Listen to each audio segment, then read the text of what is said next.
Baik, Anda masih bersama kami di Fokus Terkini TVRI. Malam hari ini tentunya kita masih berbicara terkait dengan mitigasi negeri 1001 bencana dan terkait dengan merespon beberapa bencana yang terjadi selain gempa Cianjur, Tasikmalaya dan juga Garut yang terjadi beberapa saat lalu. Kita juga merespon saat ini kondisi yang memprihatinkan saudara-saudara kita yang berada di Lumajang, Jawa Timur dan juga ancaman erupsi di Gunung Kerinci di Jambi. Terkait dengan Lumajang, Jawa Timur, saat ini kita sudah terhubung juga bersama dengan Bupati Lumajang, Pak Thorik.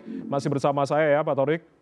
Mendengar suara saya, Pak? Ya, Mas Jaya. Ya, Pak Bupati, artinya ini kalau berdasarkan update yang kami terima terkait dengan banjir lahar yang semakin meluas, menerjang sejumlah aliran sungai. Artinya ini bisa Anda yakinkan bahwasanya warga Anda ini saat ini sudah tidak berada di sekitar aliran sungai yang dikhawatirkan memang banjir dari lahar ini akan semakin meluas. Artinya bagaimana upaya evakuasi bagi warga yang saat ini masih terus berada di sekitar aliran sungai yang dikhawatirkan ini banjirnya akan meluap ke beberapa pemukiman di hulu ini, Pak?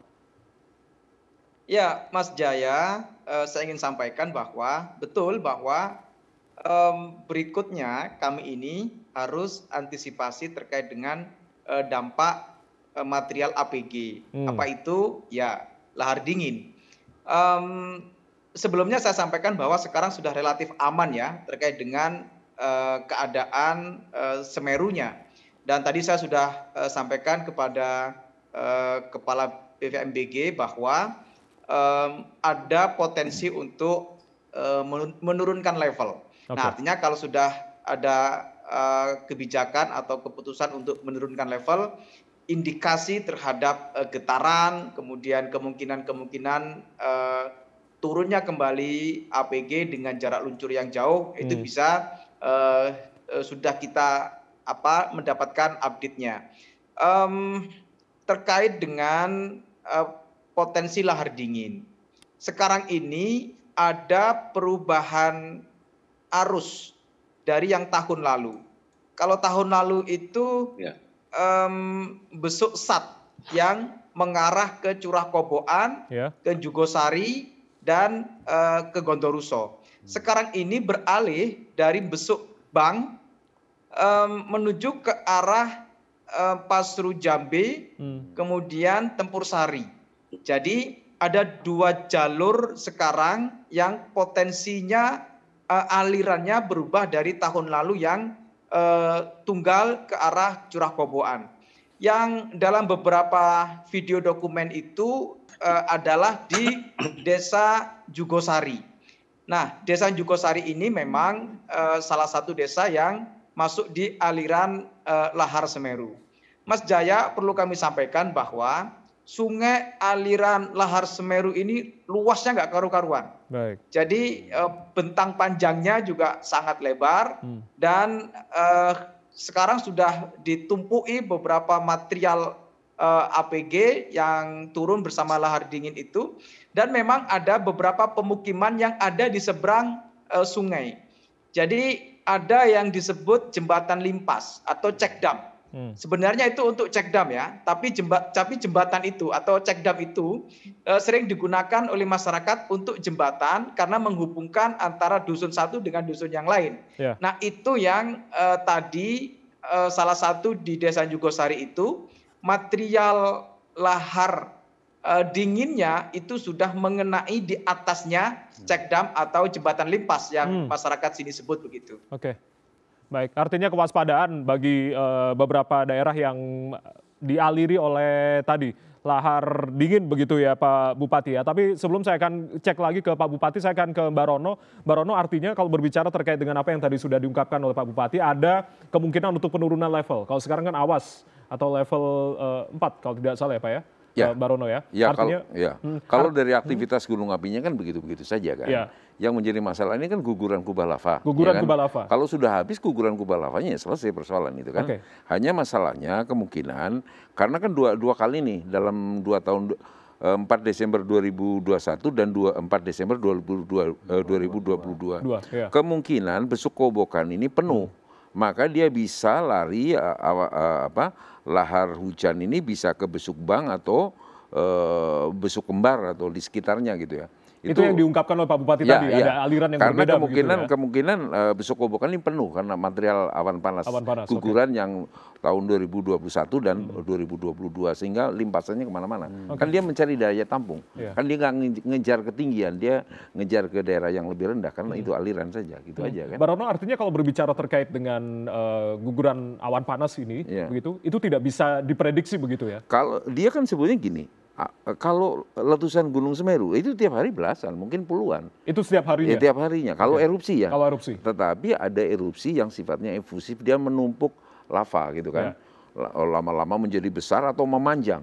Nah lama-lama ini karena berat dan kemudian volumenya juga besar dan lerengnya terjal, ditambah curah hujan yang tinggi, dia bisa longsornya itu kubahnya itu sedikit-sedikit. Sehingga awan panas gugurannya 4 km, 5 km dicicil gitu. Tetapi beda kalau sekali breng gitu kan, jadi besar dan cepat dan jauh. Ya kan? Itu saja, kalau itu selesai. Jadi kalau dikaitkan dengan level yang terkait dengan aktivitas Gunung Semeru, ya kan sempat menjadi kritikan tahun 2021 kok waspada kok awan panas guguran ada. Itu sangat berbeda.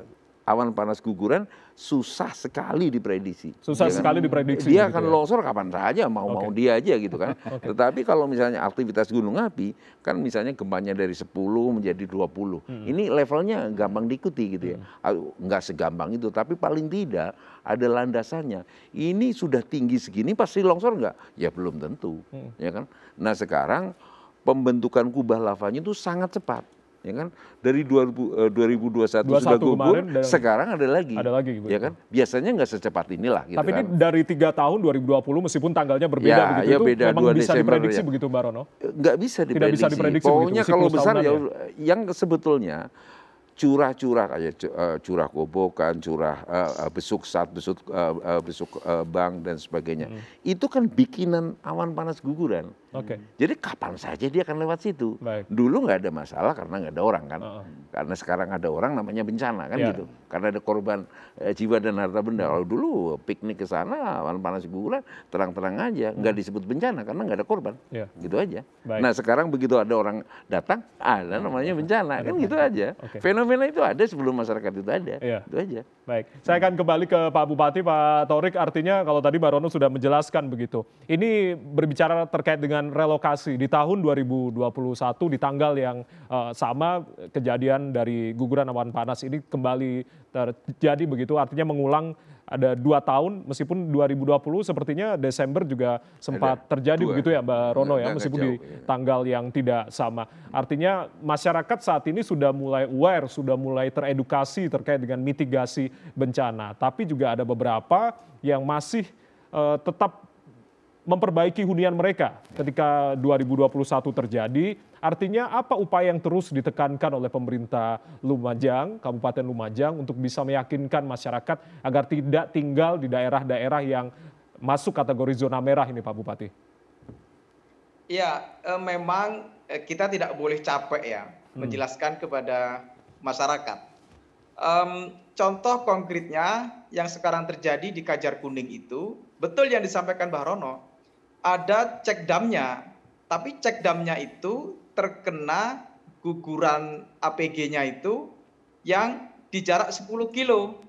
Nah, begitu ada guguran lagi, maka yang 10 kilo tadi yang sudah penuh itu, yang berikutnya numpuk di atasnya hingga masuk ke Kajar Kuning, yang beberapa waktu lalu menghabiskan beberapa rumah yang sebelumnya memang sudah terdampak ketika tahun yang lalu. Tahun yang lalu hanya ya rusak-rusak saja, atapnya rusak, sekarang sudah tenggelam. Nah, itu terjadi. Saya ya belajar dengan sendirinya. Saya ini tidak punya basis bagaimana menangani bencana, tidak punya. Pemahaman begitu tidak punya saya ini. Tapi dengan sendirinya saya belajar, kemudian BNPB juga memberikan banyak saran kepada saya, termasuk juga masyarakat, belajar dari alam. Yang dulu kalau ada lahar dingin itu, dia live Facebook. Kemudian kalau ada awan yang naik ke atas karena APG-nya mulai turun di jarak 7 kilo, 10 kilo begitu, ya dia syuting. Nah, kemarin sudah tidak seberapa begitu. Ada beberapa tapi sudah lebih cepat larinya dan lebih cepat mencari tempat pengungsian, dan masyarakat juga sudah paham di mana tempat mengungsi, di mana tempat evakuasi. Nah, sehingga kejadian yang 3 hari yang lalu itu atau 4 hari yang lalu itu tidak ada korban di Kabupaten Lumajang. Baik. Tentunya ini juga terus untuk ditekankan mitigasi ini agar kita terbiasa dengan apa kondisi-kondisi yang mungkin darurat yang harus kita memungkinkan untuk bisa menghindari atau meminimalisir terjadinya korban dan juga kerugian material. Saya akan ke Pak Daryono yang saat ini tersambung. Pak Daryono bisa mendengar suara saya, Pak ya? Pak Dar? Baik. Halo. Halo. Ya, Pak Daryono. Halo. Ya. Halo. Ya, sudah dengaran, Mas? Sudah dengar, Pak. Artinya, Pak, baik, Pak Dar, kita sudah mendengar suara Pak Daryono dengan baik, Pak Daryono di studio. Ya, Pak Daryono. Halo. Ya. Baik, bisa mendengar suara saya, Pak? Oke, sepertinya ke unmute, mungkin bisa dibuka kembali, Pak, mikrofonnya. Halo? Baik, ya Pak bisa, Mas.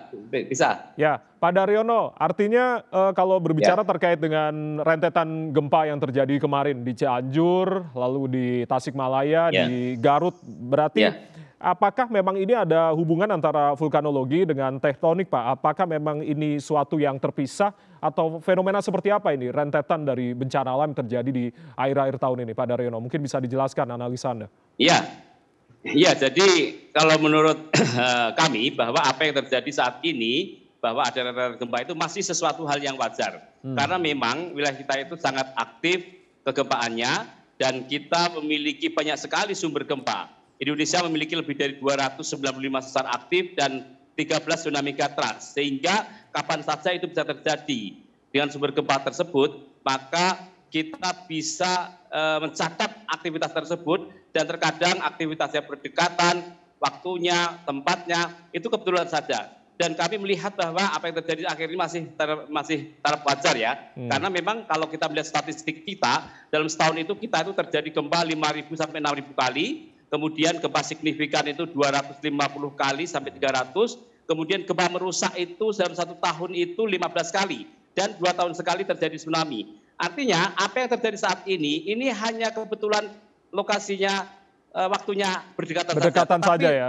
Dalam konteks statistik masih hal-hal yang masih dalam taraf wajar, Mas. Oke, masih dalam tahap wajar. Artinya kita juga harus membangun kewaspadaan begitu.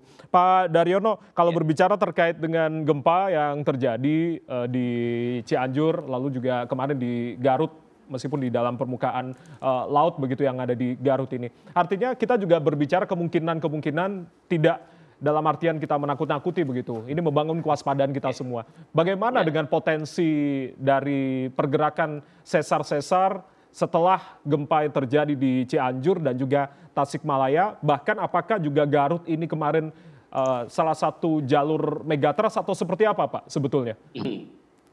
Iya, jadi kalau kita melihat aktivitas yang kita saksikan saat ini, itu memang kita melihatnya sebagai sebuah aktivitas yang wajar ya. Karena memang sumber gempa kita itu aktif itu tidak serta-merta bisa memicu sumber gempa terdekatnya. Artinya tidak mudah saling picu, kemudian merambat, menjalar ke sana kemari, tidak bisa. Suatu sumber gempa itu memiliki proses akumulasi sendiri, kemudian masa matang sendiri, kemudian memiliki waktu rilis sendiri, sehingga kalau memang kejadian berdekatan itu waktunya itu satu hal yang kebetulan saja. Dan kami sampaikan di sini bahwa apa yang terjadi saat ini juga tidak berhubungan dengan aktivitas gunung api, karena kita memiliki sumber sendiri-sendiri dan tentu saja tidak mudah untuk sebuah gempa tiba-tiba memicu gunung api kemudian atau sebagainya, itu tidak semudah seperti itu, Mas.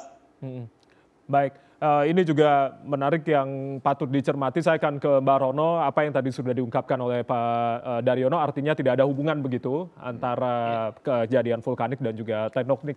Tapi yang kemarin menjadi kabar adalah ketika erupsi dari Gunung Semeru ini dikhawatirkan akan membahayakan terjadinya tsunami di Jepang. Mbak Rono, ini yang harus diluruskan secara bersama informasi ini agar tidak terjadi kebingungan di antara masyarakat juga, Mbak Rono. Padahal ini kan jauh dari laut begitu, dari Gunung Semeru ini. Ya saya banyak lah pertanyaan-pertanyaan gitu. Jawaban saya juga singkat saja, ya kan. Saya mau tertawa takut dosa, tidak tertawa terlalu lucu. Ya kan? Ini kan gunungnya, ini bukan erupsi juga kan. Semeru tidak erupsi, itu hanya guguran kubah lava. Guguran kubah lava, bukan erupsi yang mengganggu penerbangan. Dan kalau toh erupsi itu untuk membuat tsunami itu gunungnya itu seperti Krakatau dulu. Gunung api pulau, dia terangkat sampai akar-akarnya. Barulah terjadi tsunami. Saya kok tidak percaya. Itu teman-teman saya banyak yang dari JME, Japan Meteorological Association. Jadi mereka tuh orang pinter-pinter gitu loh. Kok sampai segitunya gitu loh. Makanya saya hanya menjawab, saya mau tertawa takut dosa, tidak tertawa terlalu lucu gitu ya. Terus apalagi tadi ramai sekali terkait dengan Kerinci itu. Ada yang telepon. Potensi Kerinci seperti apa? Erupsi Kerinci. Ada yang telepon saya, Pak ini masyarakat panik, kenapa? Kerinci ini meletus itu. Umur Anda berapa? 26, Bapak kamu sekitar 60 tahunan ya. Iya. Ini sebenarnya Kerinci sebelum kakek kamu lahir udah sering meletus gitu ya. Entah karena ini ada letusan erupsi, disebutkan erupsi Semeru, maka dimuatnya itu, ya kan? Sekarang lagi ke Gunung Merapi di Sumatera Barat. Tungguin aja dalam 1 minggu pasti akan meletus. Apalagi Gunung Ibu di Halmahera, itu kan 1 minggu tuh berapa kali meletus itu. Setiap letusan gunung api belum tentu akan menimbulkan bencana, ya kan? Tetapi harus membangun tubuhnya, dia jatuh di sekitarnya Gunung Kerinci, materialnya, sehingga Kerinci itu semakin besar dan semakin tinggi. Sama Gunung Ibu, sama dengan Gunung Semeru. Kenapa Gunung Semeru tinggi? Karena letusannya yang jatuh di sekitar kawahnya, ya kan? Itu saja. Jadi kita ini menjadi heran, kita mempunyai gunung api terbanyak di dunia, tetapi kita terkaget-kaget gunungnya meletus. Padahal kita sebelum bisa gambar banyak-banyak, ada 2 gunung digambar gitu kan, ada sinar matahari dan ada sawah yang subur, memang begitu, ya kan? Baik.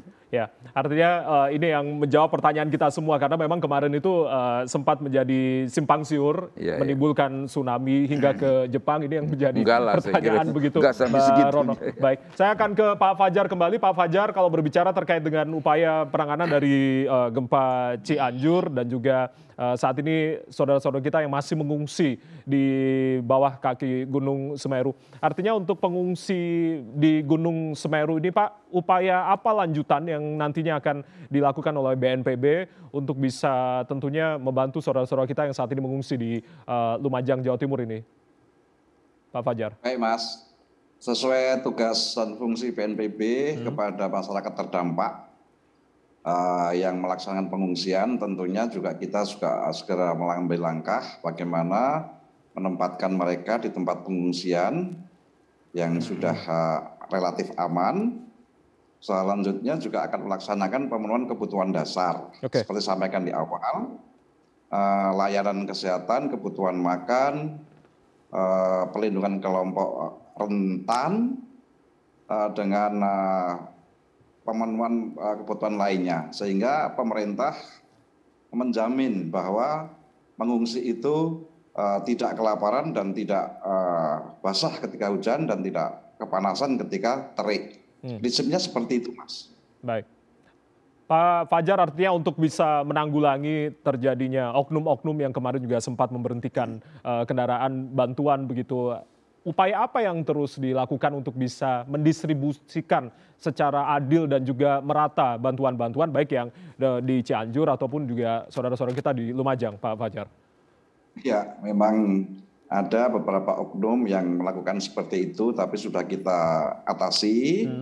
Namun demikian perlu kita antisipasi juga. Kami menempuh cara bahwasanya setiap ada pendorongan logistik kepada titik-titik pengungsian itu didampingi oleh aparat baik TNI maupun Polri.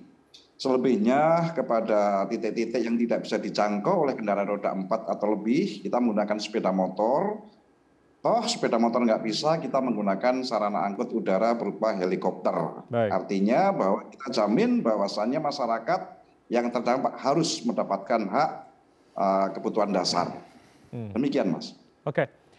Selanjutnya saya akan ke Pak Bupati, karena Pak Bupati juga akan melanjutkan aktivitas yang tentunya masih bersama dengan saudara-saudara kita di Lumajang, memantau bagaimanakah saudara-saudara kita yang ada di sana. Pak Thorik, artinya ini pesan juga kepada seluruh warga Anda begitu, yang beberapa waktu terakhir ini masih nekat begitu untuk mengevakuasi harta benda dan juga ternak mereka. Artinya ini kan juga mengkhawatirkan ketika memang terjadi, dikhawatirkan ada erupsi ataupun APG susulan ataupun juga banjir yang ada di sekitar aliran begitu. Apa yang mungkin Anda himbau dan juga mungkin Anda juga mengajak seluruh masyarakat untuk bisa membantu saudara-saudara kita di Lumajang. Silakan Pak Bupati, Pak Thorik.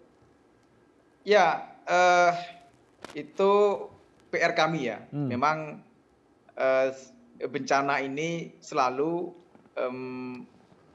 menghasilkan banyak persoalan yang bagi kita itu juga menambah cara bagaimana mencari solusinya, termasuk soal bagaimana memahamkan masyarakat, sayang nyawa atau sayang ternaknya begitu. Itu selalu ada, dan ya kami akan terus belajar dari bencana ini sehingga kami bisa lebih matang dalam menghadapi bencana. Yang juga ingin saya sampaikan, tadi Mbak Rono betul. Jadi masyarakat Lumajang itu, kalau Semeru tidak ada lava pijar yang turun, itu justru khawatir. Misalnya dalam waktu seminggu begini ya, kok nggak ada percikan apinya ya Semeru ya. Itu rasan-rasan antar masyarakat itu sudah, wah ini harus siaga, harus ada persiapan macam-macam. Nah itu yang ada di mereka dan mereka sudah paham soal itu. Kemudian saya berkeinginan begini ya. Jadi betul bahwa kita ini punya dampak dan sekaligus tempat yang bermacam-macam bencana. Ya. Harus ada itemisasi strategi penanganan bencana yang berbagai macam cara. Kayak strategi main bola itu loh, kan banyak caranya, item 1, item 2, strateginya banyak lah kira-kira. Karena satu bencana dengan bencana yang lain itu tidak sama. Tapi bisa jadi satu titik, misalnya soal bagaimana pengelolaan manajemen pengungsian, bagaimana soal relokasi, bagaimana kalau ada gempa, apa yang harus segera diselesaikan oleh pemerintah daerah. Itu supaya juga nanti ketika ada bencana, bagi daerah ini sudah punya guide untuk kami bisa menangani dengan cara-cara yang benar.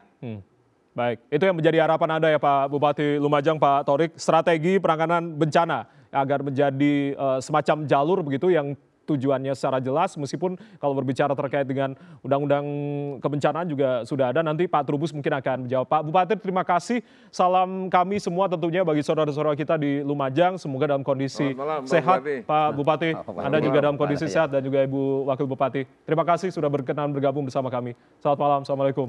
Terima kasih. Baik, dan saudara kita masih terus berdiskusi malam hari ini masih bersama dengan Mbak Rono, lalu Pak Trubus yang bergabung via daring, masih dengan Pak Maijen Fajar dan juga Pak Daryono. Usai jeda kami akan kembali, tetaplah bersama kami di Fokus Terkini TVRI.